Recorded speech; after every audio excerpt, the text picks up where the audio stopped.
Hey everybody, welcome to episode 119 of The Green Life. In today's episode, I will be speaking to a really fun guest, Matthew Halteman. Matthew is a professor of philosophy at Calvin University in Michigan, but also a fellow of the Oxford Center for Animal Ethics in the UK. Now, before we dive into this conversation, I just want to say Matthew shares in very fun ways that he was one of those people that if you had ever told him that he would be vegan, he would have laughed in your face. And now, not only is he vegan and speaks about the philosophy of being vegan and the advocacy of being in this lifestyle to save the planet and animals, he also is an author of a really cool book called Hungry, Beautiful Animals. Now, I will share everything in the show notes, but before we get into the episode, a big shout out to Nama Well for the J2 juicer. You guys know I love my green juices and I'm always raving about them, and nothing makes them better than Nama. I had a moment where I didn't have the chance to go to my farm and make the juices, and I had to kind of wing it with a strainer and a blender, and it was a horrible experience. So the value of having a good juicer surpasses anything. But I also want to introduce you to a really new cool sponsor, which is Lumen.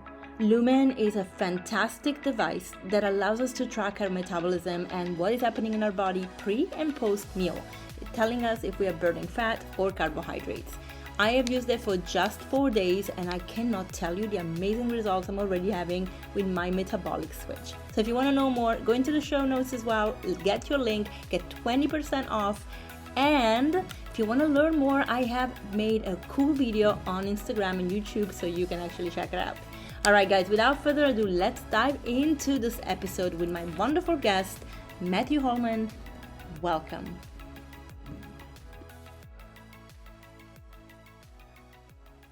Okay, thank you so much, Matthew, for joining me on The Green Life today. How are you?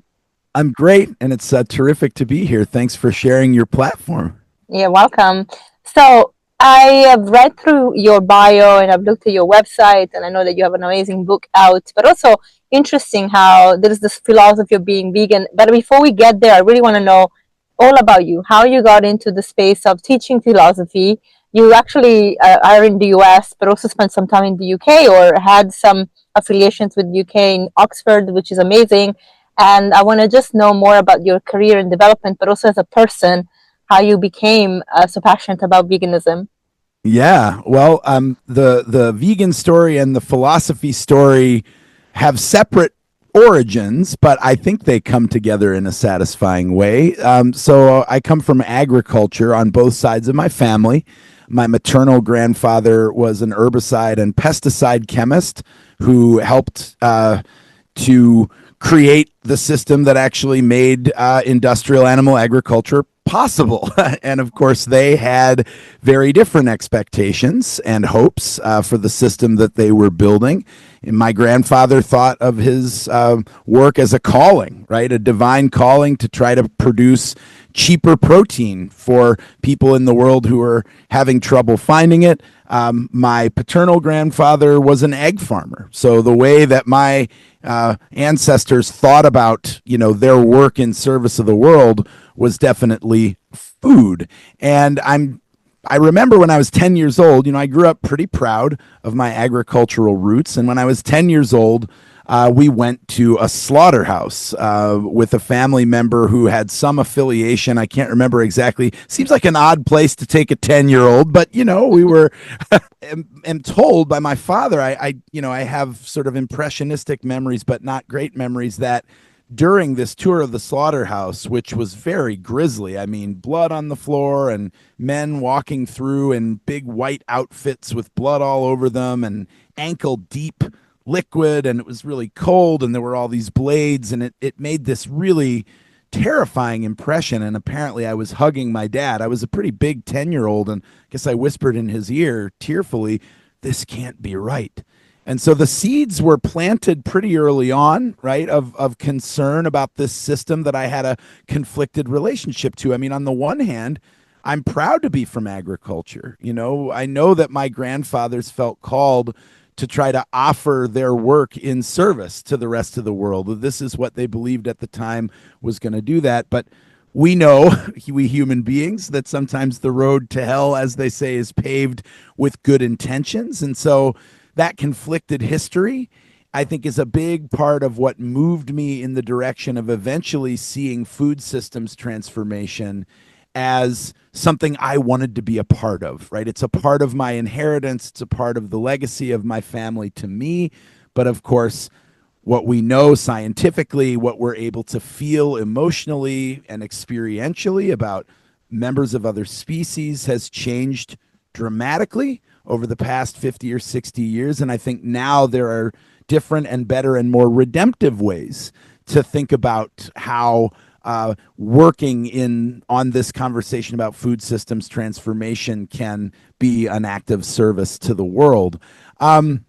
So that's kind of in the background, simmering, right? And I got into philosophy in large part because I was a really anxious kid, right? So, and I grew up in the 80s and 90s when we didn't really have the language in the United States anyway for anxiety or ADHD. You know, pretty much everybody was an undiagnosed basket case in one way or another, right? And I remember gravitating toward philosophy because it was this amazing set of tools for coping with whatever life put in front of you, right? And so I was very blessed to receive teaching of what philosophy is. It was never shown to me as kind of an armchair discipline with a bunch of guys at big pipes and tweed jackets just sort of wondering, is the chair really there, right? I mean, philosophy was pitched to me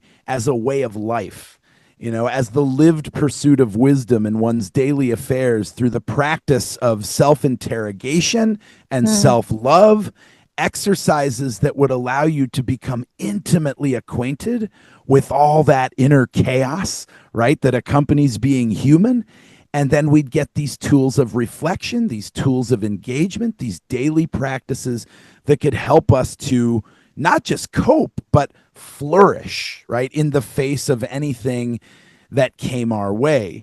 And so, boy, oh boy, once I got my, thumb into that pie, I just couldn't get enough of it. And I went into college with aspirations to drive to my 10-year high school reunion in a Bugatti and then firebomb it, to show people, that I had I could burn $1 million and not even think twice. I mean, I was definitely not right philosophically inclined in my high school years, but thanks to mandatory requirements to take a philosophy class, I became, really enamored of this idea of living the good life through the practice of daily exercises.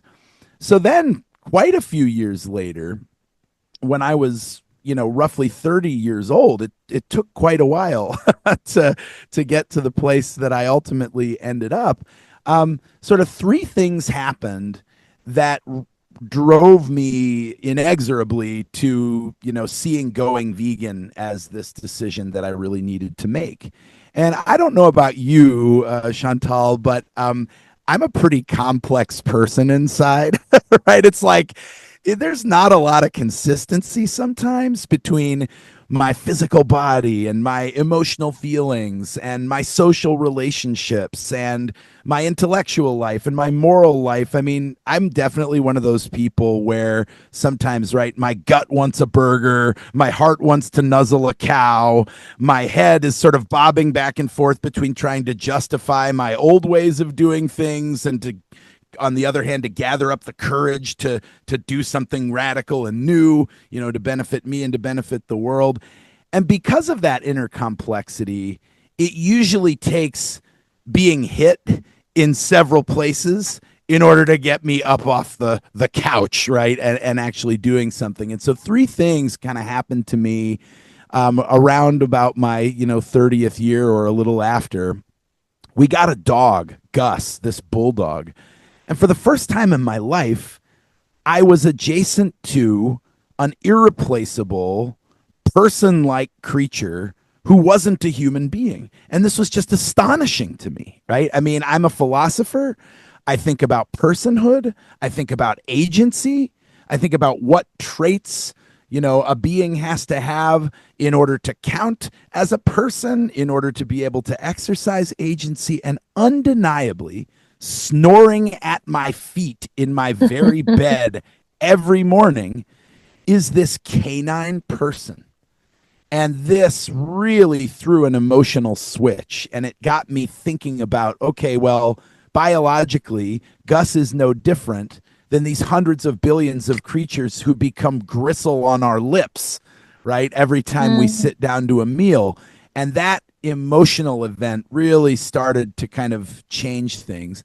And then intellectually, a good friend of mine, a fellow philosopher, Nathan Nobis, who is an animal rights philosopher, we were at a conference one time, as I remember it. He remembers things a little differently, but that's the beauty of being human, right? We all have our own narratives of how these things unfolded. And in my memory, we were at a conference and I was eating a big, gnarly French dip sandwich, with beef hanging out the bottom and who knows what else. And I'm eating this thing. And he says to me, "Aren't you a pacifist?" I mean, I thought you were a pacifist. And I was like, what? What's that got to do with anything? I mean, yeah, I am a pacifist, but what's that got to do with a French dip sandwich? And he sort of challenged me. He said, I think if you ever looked into how this food gets to our plates, you'd see that there's a pretty glaring discontinuity between your pacifism and your diet. And, that got to work on me. And a couple years later, I ended up deciding I was going to try to teach a class on this stuff, right? And that intellectual piece of the puzzle was really important. And then the third thing, my partner, my wife Susan, she really provided the social safety net to help me realize that going vegan was not going to mean being imprisoned to a life of boiled cauliflower and gelatinous tofu cubes and other disgusting rabbit food, right? Which is, I think, the way I had always thought of what a plant-based diet would be like. And, she's one of those people who can just take a lime and a half cup of rice and turn it into a 3 Michelin star offering. I mean, just incredible in the kitchen. And, she said, you know what, we can do this. This is going to be exciting. This is going to be beautiful. Let's really do this.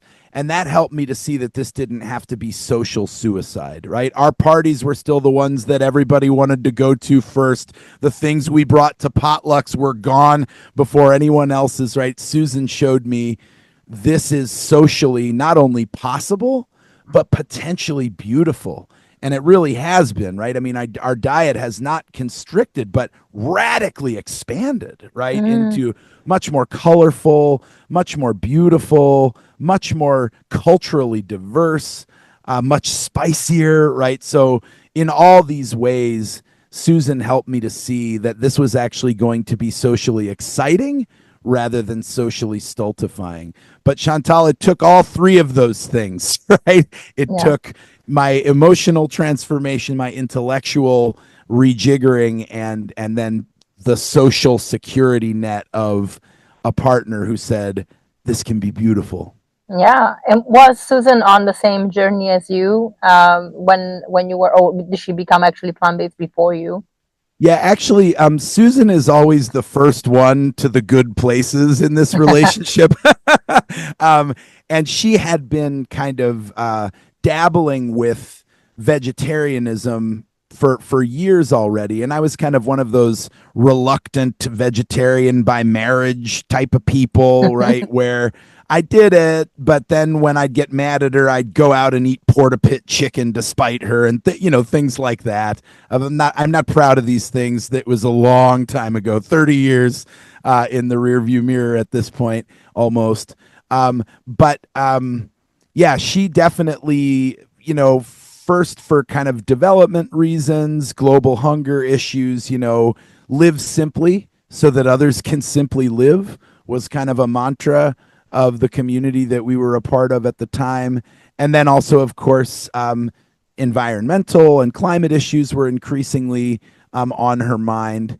But I think for both of us, what threw the switch finally were the animal issues, right? Just coming to terms with the fact that these are fellow sentients, right? These are fellow creatures with the potential to flourish.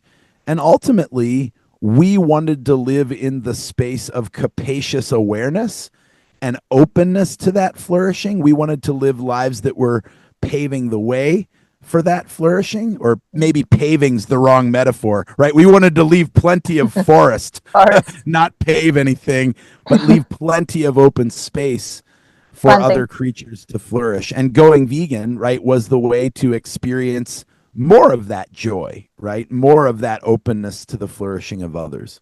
Yeah, I feel like sometimes, and this is actually happening now, but like you can see the dissonance even in the environmentalist work. Like you have environmentalists that would talk about the needs for going green in so many ways, but then when it comes to diet, they actually don't even talk about animal agriculture.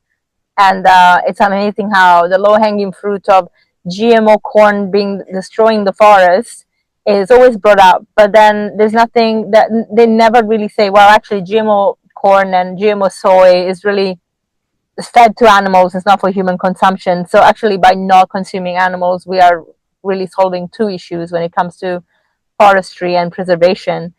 So it's an interesting one that, you were saying you have this conflicting jam of emotions within you, where like one side justifies probably the non-rational actions. And I think this is actually one of the human conditions that we see globally and perpetually going on. We can justify anything if we really want to, but ultimately going back to like the simple things is like, well, do we right now, like your grandparents were working towards feeding people that perhaps didn't have access to a lot of food, so that was their mission at the time for the times that they lived in. But right now in 2025, with the crisis that we have on the planet and the fact that we have so many options that would allow us to have a nutritionally balanced and rich life, and also saving animals and also saving the planet, it makes no sense that we continue justifying the cruelty that goes into animal agriculture. Absolutely. I mean, I think you've put your finger on the most beautiful thing about going vegan, right? Which is this incredible abundance aggregator, right? If you want abundance inside, if you want harmony among your physical, social, emotional, intellectual, and moral selves, go vegan, because you'll find that abundance inside. If you want abundance in your personal health, if you want insurance against diseases of affluence that are strongly correlated to the consumption of animal products, go vegan and you'll reap those rewards. If you want the public health benefits, right, of lower pandemic risk and continuing to be able to use antibiotics in order to fight disease, and continuing to fight malnourishment in the United States related, right, to the overconsumption of these products, and increasingly, right, in the wider world at all, as well, right? The American McDonald's culture is going well beyond the borders of the United States by now, and everywhere it goes, we see these higher instances of disease going with it. If you want a cooler, more beautiful, more biodiverse planet, then go vegan. If you want to stand on the side of liberating workers from the horrors of the assembly line, being asked to ignore cries for mercy from thousands of creatures a day, and the psychological and social tragedies, right, of already disenfranchised people being asked to do that just awful, soul eviscerating work. I mean, it's like you've said, we get a 10 for the price of one with going vegan, right?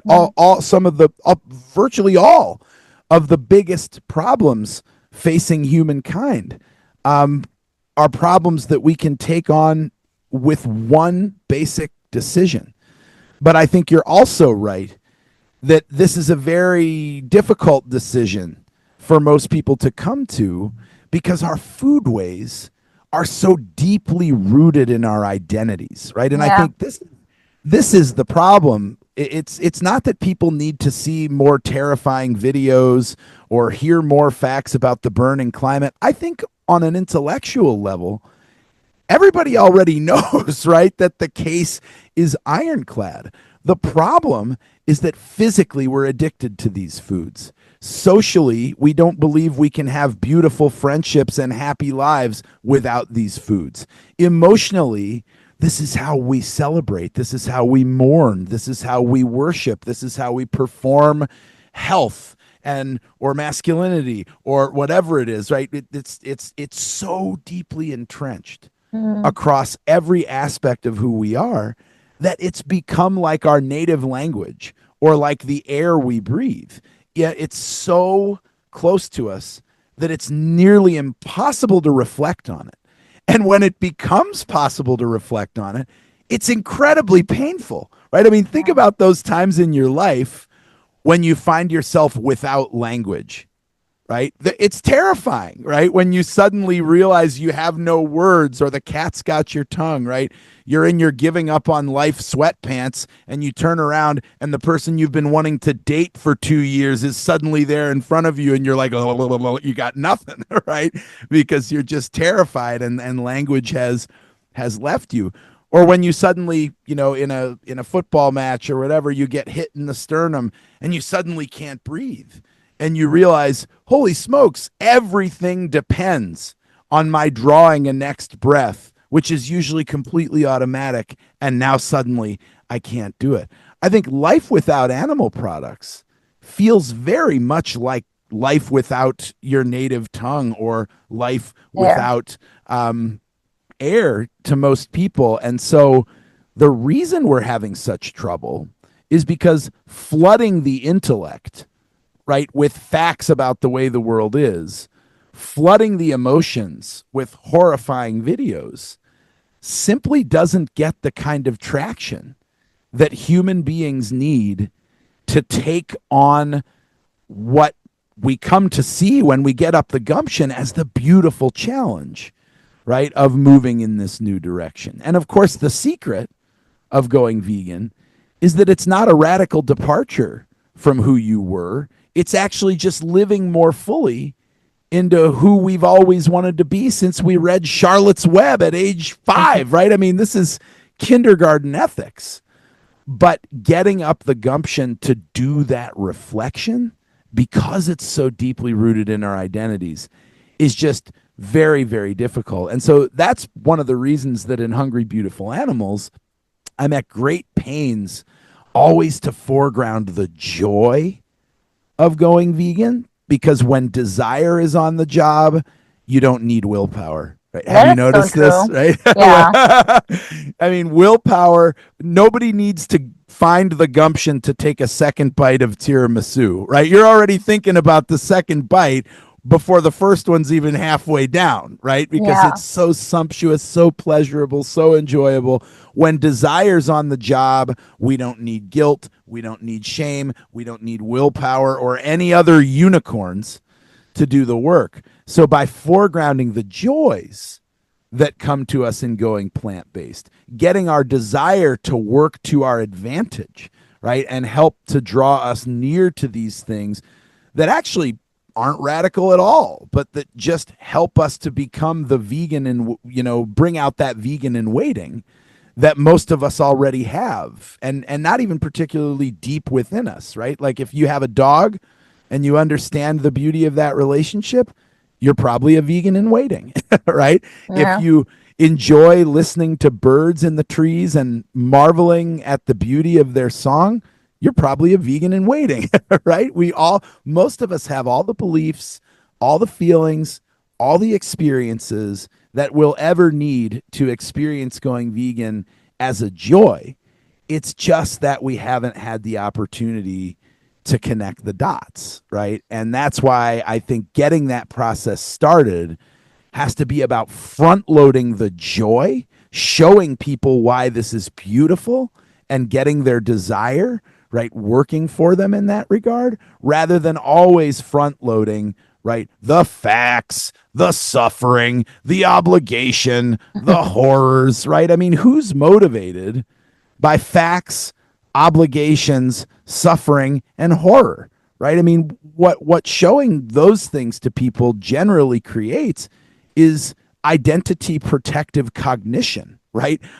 Where our our brain rushes to our service, puts up the walls, and won't allow the facts or the emotions to get any traction because the stakes are too high. And so ironically, what a lot of us are doing in the vegan and plant-based movements, when we come to people front loading, right, those very difficult things, not only is it going to be a zero sum game in many cases, but it's actually going to be counterproductive. Because when people are in that mode of identity protective cognition, they're going to double, triple, quadruple down on the comfort and the security and the approval, right, of the community that they're a part of. They're not going to be curious, open, excited, right? And so that's why I think joy is always where we should begin, right, when it comes to making this available. And there are some exceptions to this rule, right? We all know people who are just built for being moral warriors, right? Yeah, And maybe that 1%, right, who have it within them to see something evil and to know intuitively and immediately, I must act. But that is the tip of the spear. And let's be honest, most of us are not on the tip of the sphere. Yeah. Some of us maybe are going to be early adopters.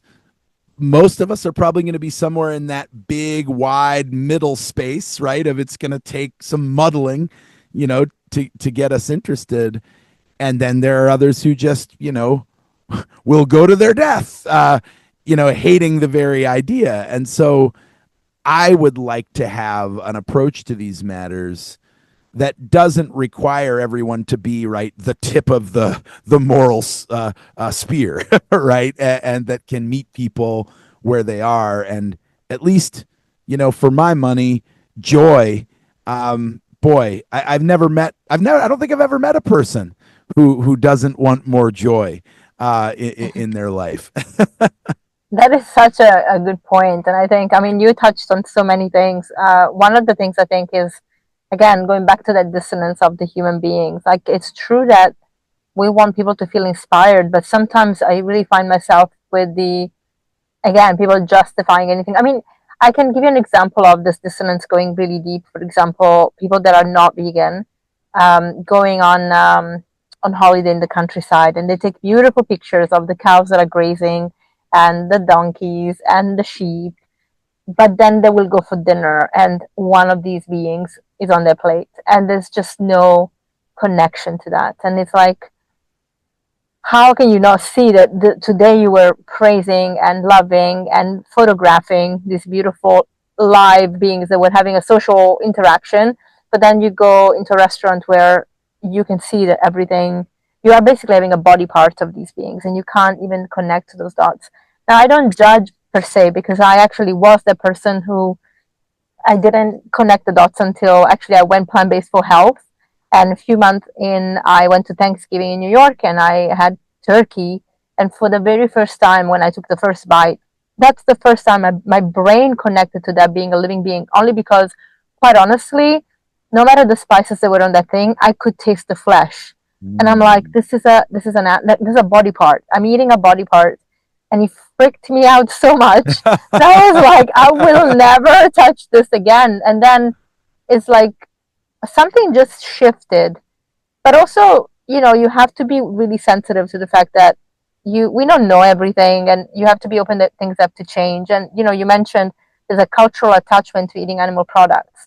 And I live in Portugal right now, and there's a big cultural attachment to food, because most of the dishes that they have here, especially in the north, are very meat heavy. In fact, there's a dish that I don't know how to pronounce, that has 3 different kinds of animals in it, and it's like, so that's really their identity. Like, my grandmother cooked like this, and there were, of course, farmers who had no access to anything, but they were growing, again, in that setup. Maybe makes sense, like, for your survival.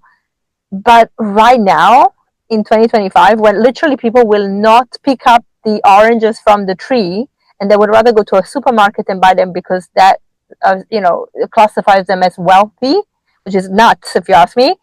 But they will still not be able to disconnect from their cultural heritage. And so it's really, really interesting how, you know, some people may not be affected even by these very gruesome images and movies that we show sometimes on the road. Like we have activists that are really, you know, bless them, and they're great because they really spend the time to stand in crowds showing these footages. But some people will just not even pay attention to that and be just like, well, that's part of life. Or there was an investigation here in Portugal for one of the biggest supermarkets who's now actually suing this NGO, local NGO, and the president of it is my friend.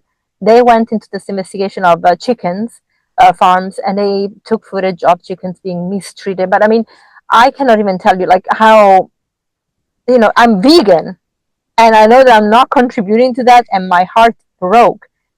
But the first of all, the courage of this supermarket to sue the NGO, and also the guts that the supermarket has to put on their page that their chickens have happy lives and they're free range. If you see the footage, there's nothing free range about it or happy. And on top of it, the people that were working in there, you could see how damaged they are psychologically. Like they were hitting the chickens and throwing them. There is no humanity left. And so we have to really look at this full picture. What is it doing to our mental health? Like our disconnection from to our soul, whether you're religious or not, whether you believe in anything or not. Like we have a spirit. There is something bigger. Like we are on this planet to usher the planet, not to destroy it. And it really baffles me when people that have children and grandchildren, they don't set the example, because I'm like, well, do you not love them? Because you're not going to leave anything for them here, you know? Yeah, I think we human beings, unfortunately, are plagued by our short-sightedness. You know, I mean, one of the things that I always try to keep in mind is that, you know, we evolved from apes of the savannah, right? Who got together and had their little projects in groups of what, up to 150, right? Very, very tribal, very, very, you know, arranged just so, and anything outside of those norms felt threatening, and for good reason, because they were threatening, right? And so I think deep in our evolutionary history, we have a tendency to not want to transgress the boundaries of, right, the influential culture. Yeah. It feels like Unsafe. a great risk because our comfort and our security and our approval from the people in charge are, you know, a big part of what makes life worth living for human beings, right? And so the fear and anxiety of operating outside those norms with something as foundational to flourishing as food, you know, I have a lot of both sympathy and empathy, because I think, you know, if you had told me 30 years ago that I'd be out there plumping for people to eat a greener diet, and beyond that, right, a kind of animal liberation, animal freedom vision, right, that the cosmos will be better off if we're all free to flourish, I probably would have grabbed the nearest side of pork and just licked it up and down to spite you, you know, as a younger person. And so, you know, I get it. Why? Susan, it wasn't it's initially personal. so threatening. No, absolutely. You know, it's hilarious. It is. It's you know, but this is why I'm hopeful.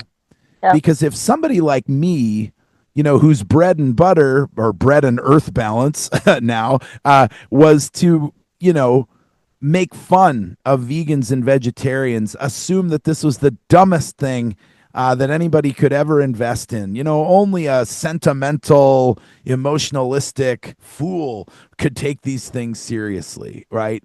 That's where I came from. And now I think this is one of the deepest joys that a human being can experience. And I want as many people as possible to feel that abundance aggregation that going vegan provides.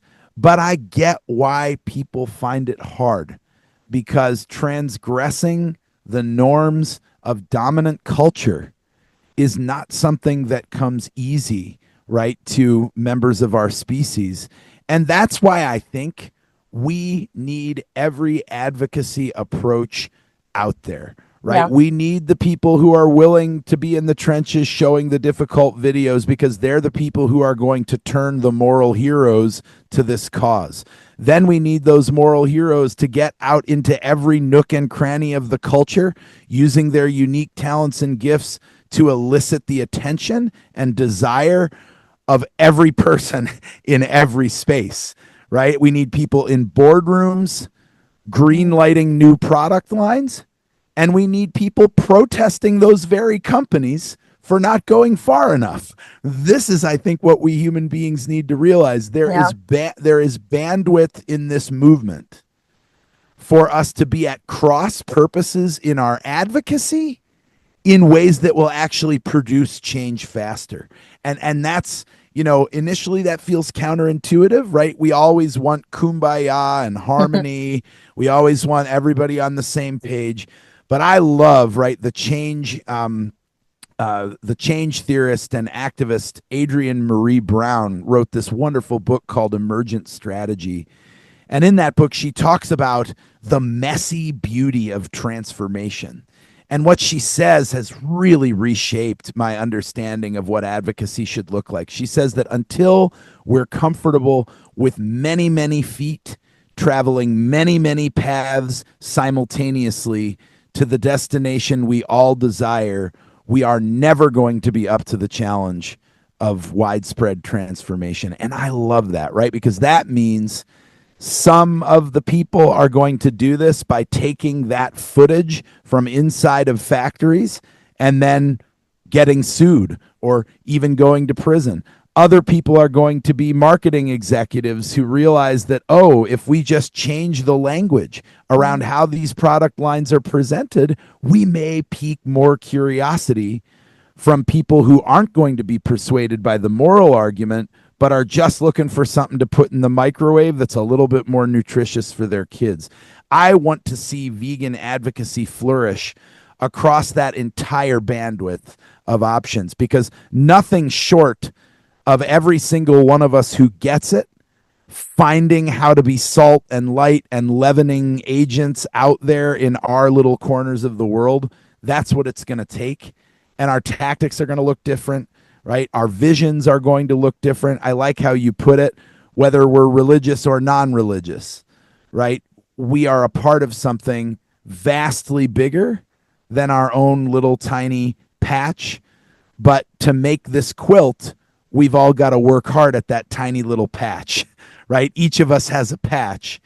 And instead of always quibbling about what other people are doing with their patch, I'm an advocate for sinking deeply into the joy of stewarding your own little space, getting other people in your sphere of influence, right, excited about that, elicit desire for them to become a part of what you're doing. And if each of us in the movement finds that space, right, to communicate what we've found joyful from this new way of being the same. And I think that's exactly what it is, right? There's nothing radical about this. This is about becoming more fully who we thought we already were. But that means that we have to show this to people in their native language, with the foods they recognize, in the spaces they find comforting. And the world is complex. There are many, many places, and so we need many, many people doing it many, many, many different ways. So props to Snaps, to Adrienne Marie Brown for turning me on to the beauty of messiness, right? And many, many feet on many, many paths. We have to also see that there is a bigger, that there is also the influence of the global culture, because we forget that there are 5 companies globally that are controlling the whole food system. And they have big interest in us consuming certain products, including animal products. They're very correlated, they're connected to each other, and they're never going to want to give up. And even though, in the US, you have big companies like Tyson who have embraced making a plant-based option, they still have a big interest in animal agriculture. That hasn't gone away. And people have to understand that we vote with our money if and when we actually understand that we're being controlled by the narrative that we're presented with every day. I mean, advertising is incredibly controlling of us. Like we get these subliminal images and messages daily. And a lot of people don't even realize that it's at the back of, on YouTube, you have adverts, on the TV, you have adverts, on the radio, you have adverts. Like you are constantly bombarded with the same messages.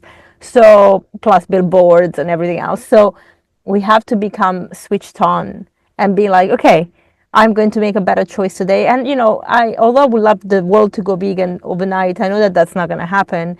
I always tell people, well, just switch away from having animal products 3 times a day or more.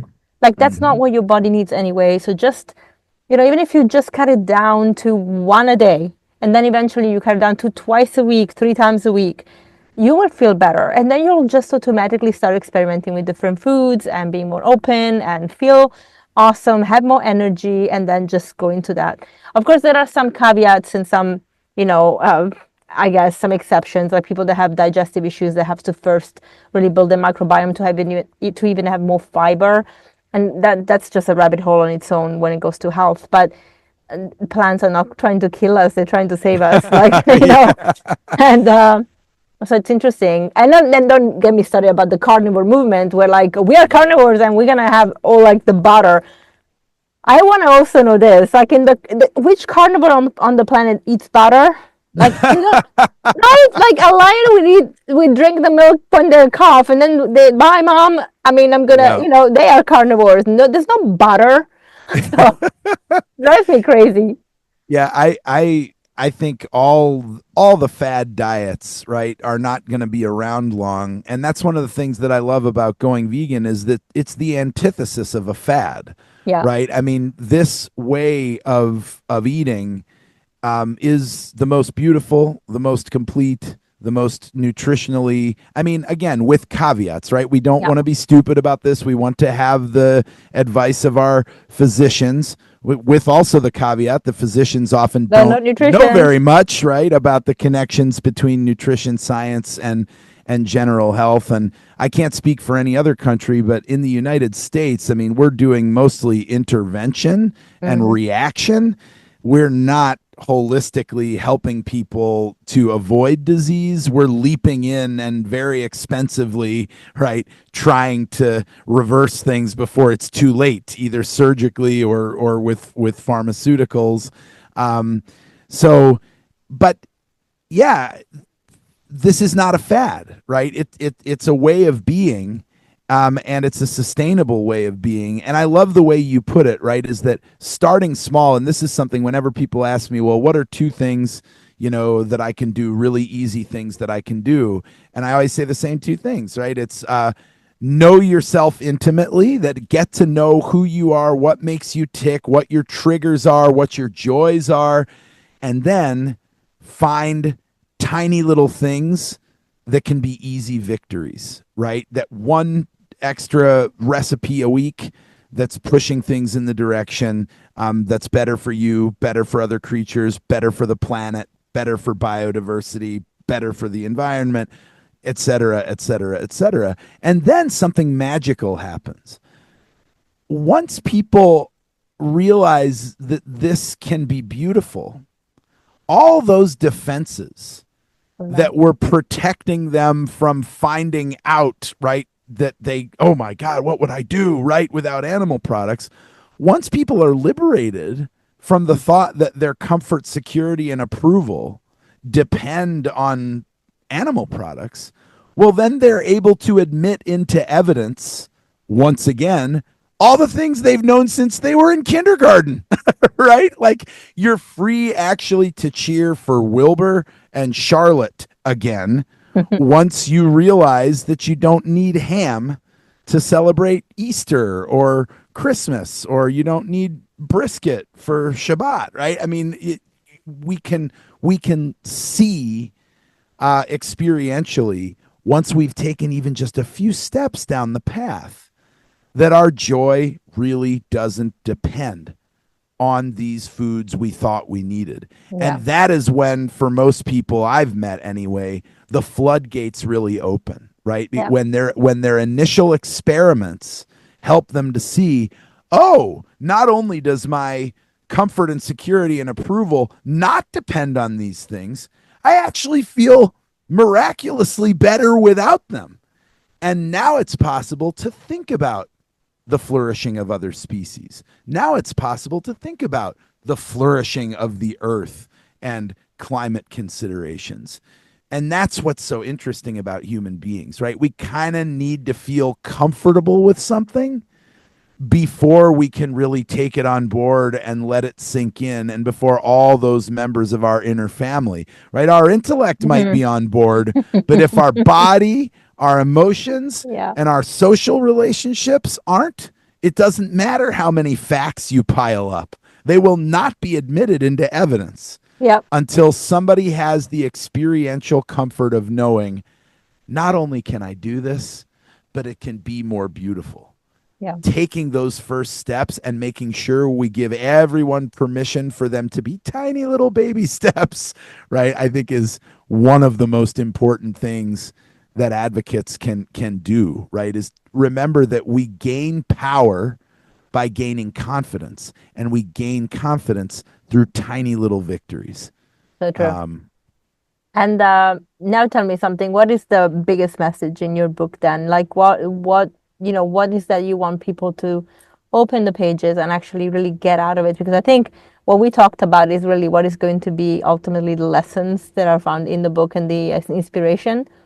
But if there were one thing that you really wanted people to get out of the book, what would that be?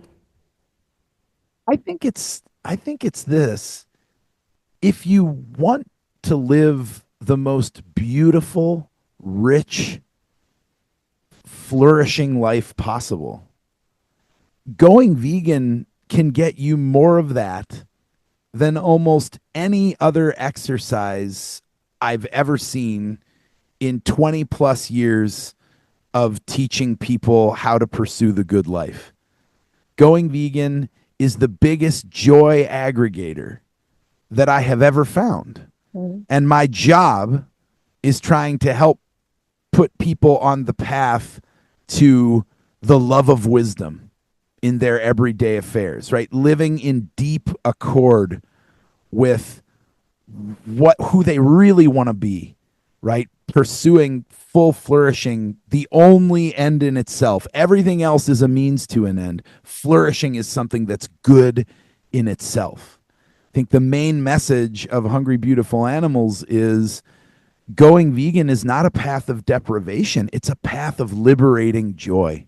It's a path that will saturate your life with beauty, and it is a path where desire can pull you along.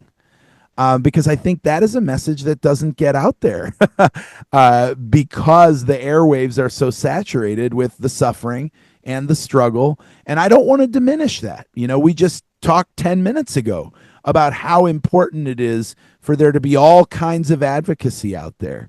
And it's very important that there be people who are telling the very ugly and terrifying truth of our contemporary food system. And if no one had had the guts to tell me about that, I wouldn't be here talking about the joy, right? And so we need every kind of advocacy.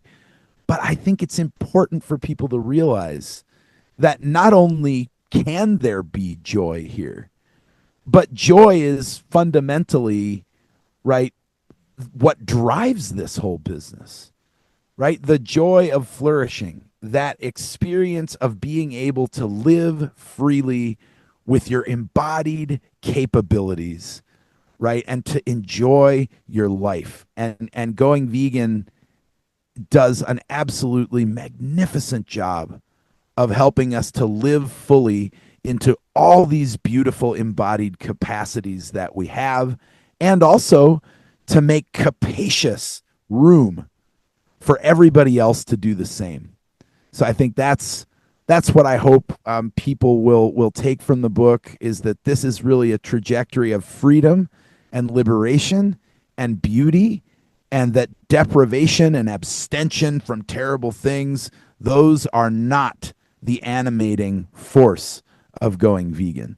And if you'll let me say two things, right? The other thing I'd say, and this dovetails nicely with something we've already talked about, I think we should kick the idea of veganism to the curb, right? Stringent, rule following, perfectionistic, if I spy a single old leather belt in the darkest reaches of your closet, you're out, right? I think Yeah. that vision of the vegan life should go away Yeah, forever, I right? agree. Like every other legalism, it's sad, it's exclusionary, it's judgmental, and it will lead to inner shame and outer blame. That is where most isms lead, right? Is to inner shame and outer blame.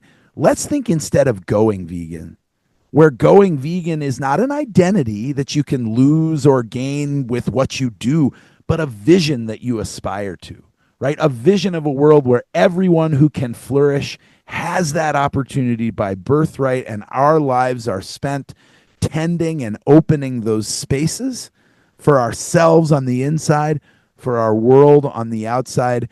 And anyone can be going vegan who finds that vision attractive. They might just be at the beginning of the journey, eating mostly a regular diet, but going vegan 2 or 3 meals a week, going vegan by buying deodorant that costs $2 more, but isn't tested on animals, going vegan by being kind to people who are eating plant-based instead of being a meat bully in those moments where you feel like you could get cultural cachet by ganging up on someone who's taking social risks.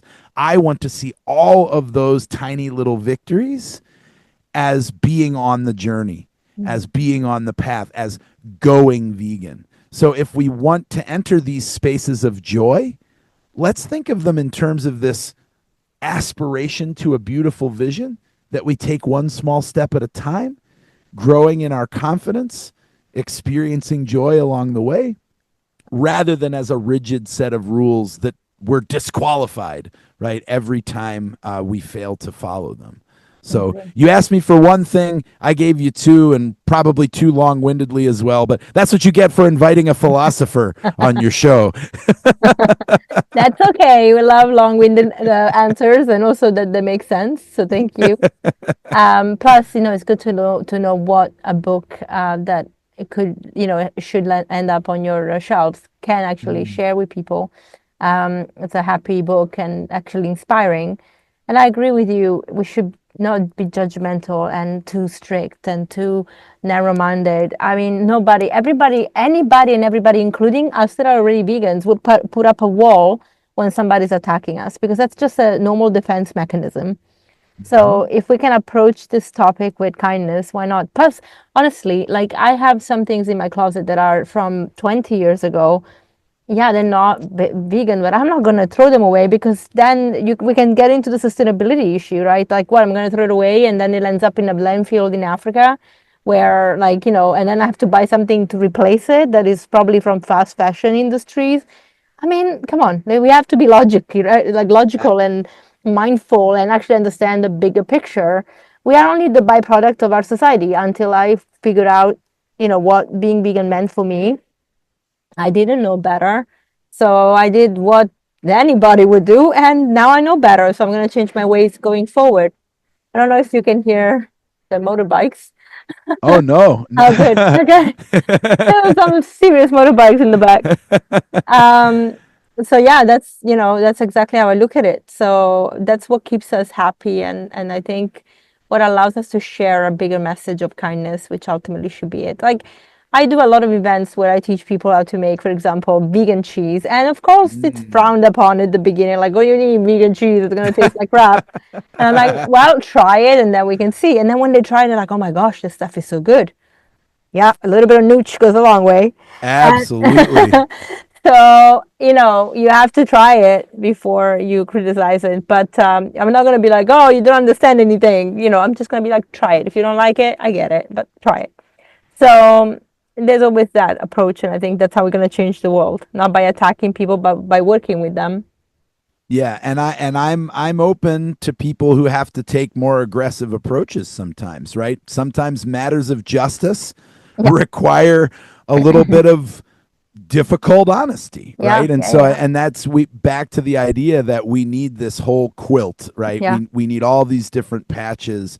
But I agree with you, and maybe, sometimes I think, well, maybe I just don't have the courage to be out there on the vanguard, but I love and feel gifted at creating spaces of hospitality, Yeah. right? Where this can be more accessible and approachable. And that makes sense. I'm a teacher, right? I'm not a frontline activist out Yeah. there with my bullhorn. I respect those people.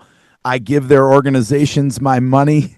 I'm Yeah. very grateful to them for the courage that they have.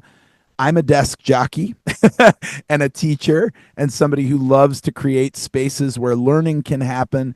And so that's the way that I try to spread the message. But I agree with you. Just hospitality is transformational, Yeah. Make it right? welcoming. Making spaces where people feel like they can be themselves, where they won't be judged, where they can take risks without worrying about the consequences of failure. That is how transformation happens. When people feel safe to take risks that they won't be shamed and blamed for taking if all doesn't go perfectly. And that's why I think going vegan is so much more accessible, right, Yeah. than veganism. We want everybody who can even take the tiniest little bit of delight in the idea of creating spaces for creaturely flourishing, to be on the team and to think of themselves as wanted here and to find the courage to take those initial steps for sure. Totally. So before we close down, where can people buy your book? Yeah, so you can find out more at hungrybeautifulanimals.com. That's hungrybeautifulanimals.com. The title was weird enough that the .com was still available, so lucky us. And I'm also online all over the place. Matthew C. Halteman.weebly.com is my personal website. But hungrybeautifulanimals.com, you'll find everything you need. There's a page where you can see all the podcasts I've been on and all the articles written about the book and all the reviews written about the book. So shouldn't be too hard to find us at hungrybeautifulanimals.com. Fantastic. Thank you, Matthew. And I will definitely put everything in the show notes for people as well to make it easy. And yeah, thanks for making the time and for rushing through to the office to get onto the podcast. It was a joy. I am so grateful for your, sharing your platform with me. That's Thank no you. small thing, and I really appreciate it. Likewise. Have a great day, and hopefully we'll chat soon again. I hope so. See Bye. you later. Bye. Thank you, Matthew, and thank you everyone for staying on for this episode. I hope you enjoyed the conversation and you had some light bulb moments. Of course, conversations about animal rights and welfare can be a little hard to swallow because it is a really hard reality for these beautiful beings out there. But I hope that as we've done it with kindness and also fun, that you can actually really take in some of the things that you can do better. And I think that this book, Hungry, Beautiful Animals, it's such a fun way to learn about how to do better things on our planet so that you don't have any pressure and veganism becomes approachable and fun. So if you want to get your copy, I put everything in the show notes so you can learn about Matthew, you can learn about the book, you can get yourself a copy and support a really cool guy that is getting out there, sharing his wisdom and his lessons. So guys, I hope to see you next week. As always, if you have feedback about the episode and the podcast, please do share it. Share with your friends on all social media platforms because this is how we keep on growing so that we can have more and more amazing guests. All right, I see you next week.